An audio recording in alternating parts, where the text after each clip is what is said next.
5,500 रुपये तनख्वाह मिल गया है हमारा। जी, आज ट्रांसफर कर देंगे आपके अकाउंट में और डॉक्टर साहब को दे दीजिएगा। विशु, ये सिक्योरिटी गार्ड क्या बोल रहा है? इसे 5,500 सैलरी मिलती है। जहाँ तक मुझे पता है सिक्योरिटी गार्ड की सैलरी 15,000 है और सबका इंक्रीमेंट हो गया है तो अब 20,000 रुपये मिलते हैं। फिर ये 5,500 क्यों बोल रहा है? और ये यहाँ पोछा क्यों लगा रहा है?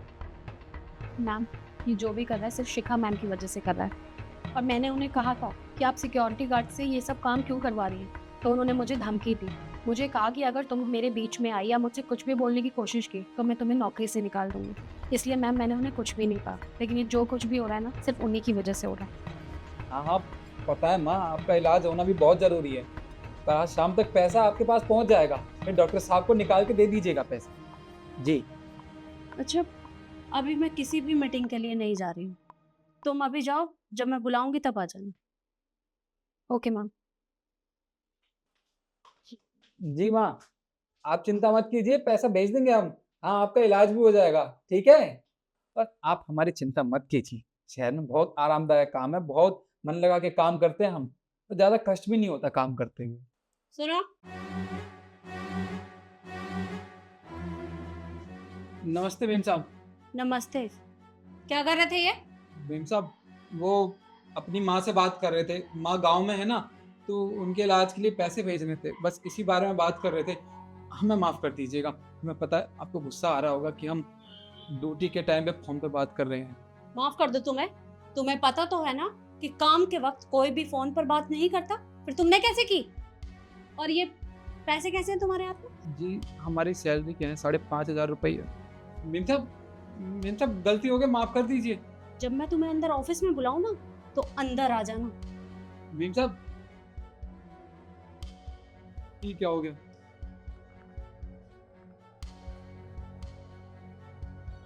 माँ, माफ़ कर दीजिएगा, हम आज पैसा नहीं भेज पाएंगे अकाउंट में।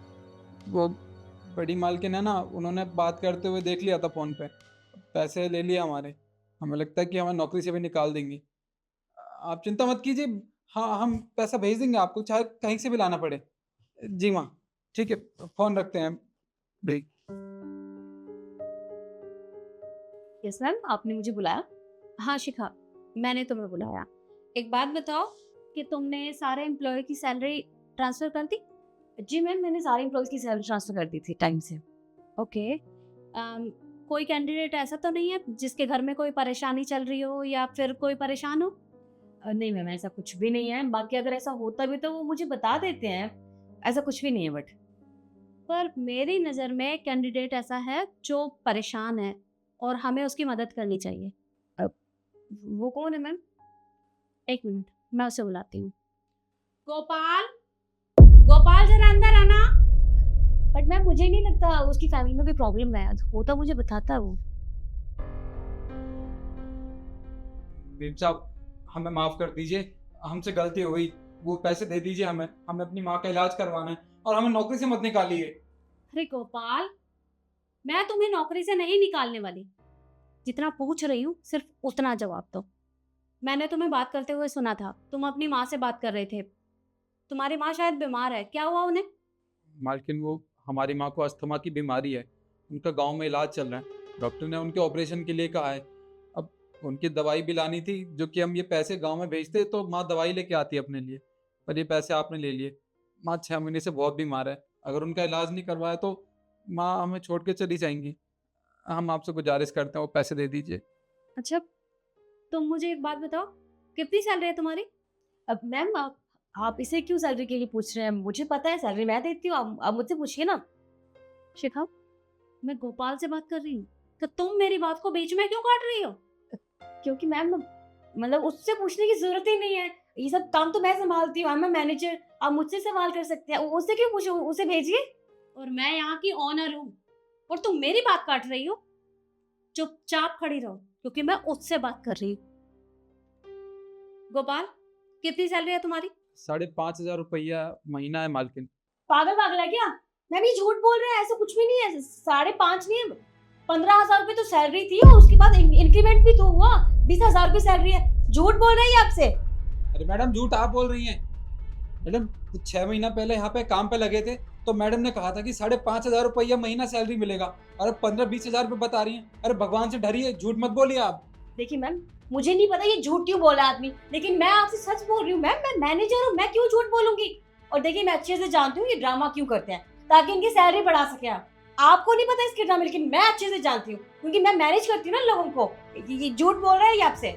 बस करो शिखा, और कितना झूठ बोलोगी तुम।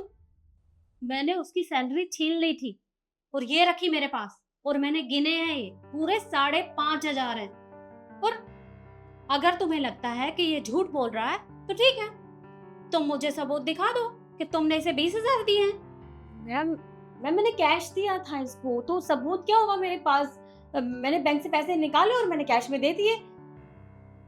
कोई बात नहीं, तो मैं एक काम करती हूँ, मैं सीसीटीवी कैमरे चेक कर लेती हूँ, क्योंकि मैंने लगवाए थे और किसी को भी उन कैमरों के बारे में पता नहीं है, उसमें मुझे पता चल जाएगा। एक सेकंड मैम, आप चेक मत कीजिए, मैं आपको सारी सच्चाई बताती हूँ। हाँ मैम, मैं इसके पैसे कट कर रही हूँ, वो भी 6 महीने से। 6 महीने से? मतलब पिछले 6 महीने से तुम इसके पैसे काट रही हो और तुमने मुझे बताया तक नहीं, क्यों? क्योंकि मैम आप मना करते हैं, नॉर्मल सी बात है, क्योंकि वो पर्सनल यूज के लिए मुझे ये सब करना पड़ा। देखिए मैम, इसका वैलिड रीजन मैं आपको बताती हूँ। एक्चुअली क्या है, मैंने बैंक से लोन लिया था जो कि मैं टाइम से पे नहीं कर पाई। मुझे कुछ समझ में नहीं आ रहा था कि मैं कैसे पे करूँ, मेरे पास इतने पैसे भी नहीं थे। तो मुझे लगा कि अनपढ़ लोग हैं, इन्हें वैसे भी कोई नॉलेज तो होती नहीं है चीज़ों की, और ज़्यादा इंक्वायरी भी नहीं करते हैं किसी चीज़ को लेकर भी, ऐसे ही चल देते हैं। तो मैंने इसको झूठ बोल दिया कि इसकी सैलरी 5,500 है, उसने मान भी ली। तो इसी की वजह से मैं वो पे कर पाई। आई नो मैम, मैंने गलती की है, मैं उसके लिए सॉरी बोल रही हूँ आपको, लेकिन मैंने जान के नहीं किया मैम, सॉरी। मतलब तुम्हारे एक छोटा सा सॉरी बोल देने से सब कुछ ठीक हो जाएगा? अरे उसकी माँ बीमार है और उसे अपनी माँ का इलाज करवाना है, और वो हमारे यहाँ मेहनत करता है, पूरे महीने काम करने के बाद तब उसे वो सैलरी मिलती है, और तुम उसकी भावनाओं के साथ खिलवाड़ कर रही हो। तुम्हें ये हक नहीं बनता कि तुम किसी के साथ भी ऐसा करो। तुमने बहुत बड़ी गलती की है, और इस गलती की तुम्हें सजा मिलकर रहेगी। तुम अब यहाँ काम नहीं कर सकते, निकलो यहाँ से बाहर। मैम प्लीज ऐसा मत कीजिए मैम, मुझे बहुत मुश्किल से ये नौकरी मिली है मैम, मैं ऐसे नहीं करवा सकती इसको मैम। आप कुछ भी बोलेंगे मैं करने को तैयार हूँ, लेकिन मैम मुझे नौकरी से मत निकालिए प्लीज। तो ठीक है, एक काम करो, अभी के अभी इसके सारे पैसे इसे वापस करो। मैम इतने सारे पैसे मैं कहाँ से पे करूंगी। ओके ठीक है, आप मुझे बस 6 महीने की मोहलत दीजिए, मैं 6 महीने में इसकी पाई चुका दूंगी, आई प्रॉमिस। 6 महीने? सीरियसली? तुम्हें लगता है कि मैं तुम्हें 6 महीने का टाइम दूंगी? अरे उसकी माँ बीमार है, उसे उनका इलाज करवाना है, और उसकी माँ के पास 6 महीने का वक्त नहीं है। क्या पता कब किस समय क्या हो जाए। देखो मैं तुम्हारी कोई बात नहीं सुनने वाली, मैं तुम्हें पुलिस के हवाले कर दूंगी। मैम प्लीज ऐसा मत कीजिए। ठीक है, मैं 2 महीने के अंदर पैसे पूरे कर दूंगी मैम, प्लीज। ठीक है, तो मैं तुम्हें 2 महीने का टाइम देती हूँ। अगर 2 महीने के अंदर तुमने इसे इसके सारे पैसे वापस कर दिए तो ठीक है, वरना सारे पैसे मैं तुम्हारे पीएफ से काट कर उसे दूंगी। नहीं मैम, इसकी नौबत नहीं आएगी, मैं 2 महीने में कंप्लीट कर दूंगी, आई प्रॉमिस। ओके, तो 2 महीने बाद अपने लिए कोई नौकरी ढूंढ लेना, क्योंकि फिर तुम यहाँ कंटिन्यू नहीं करोगी। अब जाओ यहाँ से। जी।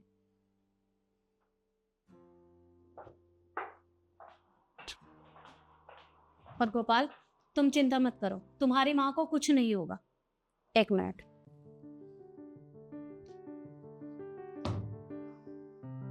ये लो, ये कुछ पैसे हैं, गांव जाओ और अपनी माँ का इलाज करवा लो।